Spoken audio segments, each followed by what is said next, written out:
Since hiyo rivalry ya Gogo na Kibra United imefanya mpira mtaa imerudi, imekuwa hyped mpaka saa hizi. Imekuwa Kibra ama huwa tunasema Nairobi West branch.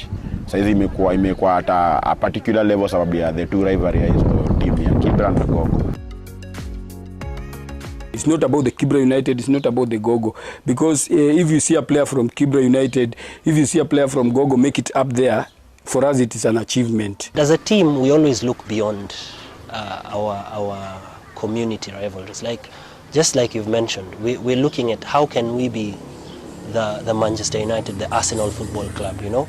And so that is genuinely our strategy, because we feel like we can only compete with ourselves in terms of setting that bar. How were Gogo Boys and Kibra United formed? And what are the inspiration behind the teams? So just a quick update on Kibra United. It was formed in 2012, basically. And over the years, we started, and the inspiration behind it was that former footballers who had now come of age were trying to bring together young people to help them avoid some of the negative vices within the community. Gogo Boys, it has a long history. It has a long history. It started way back before we came back to the active football or the professional football. But it started way back as Gange Boys Football Club.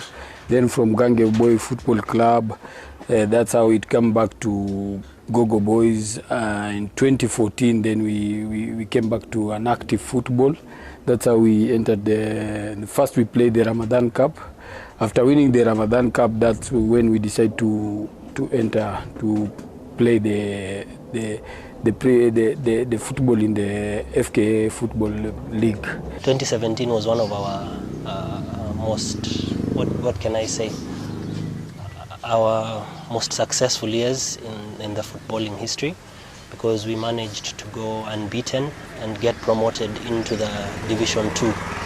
Despite the little sponsorship they get from various well-wishers, running a community football club has been a challenge and continues to be a challenge. They are self-sponsored. They have no funds. Wajua mara mingi tunasema ni Kibra inashukuru ni Islam. So wengi wanakuwa hawana vipaji, hawana kazi, hawana nini. So basically basics, vitu za kucheza mpira inakuwa ni matatizo, mipira, viatu na muda pia. Sababu lazima mtu acheze mpira bado atafute ende akajitafutie. Kwa hivyo kazi hakuna. Even right now we have a sponsorship, but it's still not easy. You can see teams like Gor Mahia, FC Leopard, they have a sponsorship, but they still the players still complaining, the money is not enough. But before we get the sponsorship, we were just talking to friends. We were managing by basically reaching out to our fans, our well-wishers, to contribute, you know, through different appeals. So we would do appeals on social media, we would do appeals on our match grounds. I know you know of the story where we started this thing called Mbesheni, where we would go to the match and one of our very passionate fans and volunteers would go around collecting from our fans. There has also been cries of limited resources to facilitate smooth running of football in Kibera. Watu wanaweza sema hatuna viwanja, na sisi hatuna viwanja inakuwa ngumu kwa most of the teams. It is not easy to rely on people of different and dynamic backgrounds who perhaps have their own needs and challenges to continue channeling resources into a footballing team. It takes a lot of passion and it takes a lot of belief in the cause that we are charting. But at least inafaa, for example, my MCA, my MP wenye wanakamin, at least pia tuko na budget ya sports. Kwa sasa hizi kusema ukweli, talents nalipa huku nje. Right now we are at a place where within that level of talent, the level of investment needs to be matched.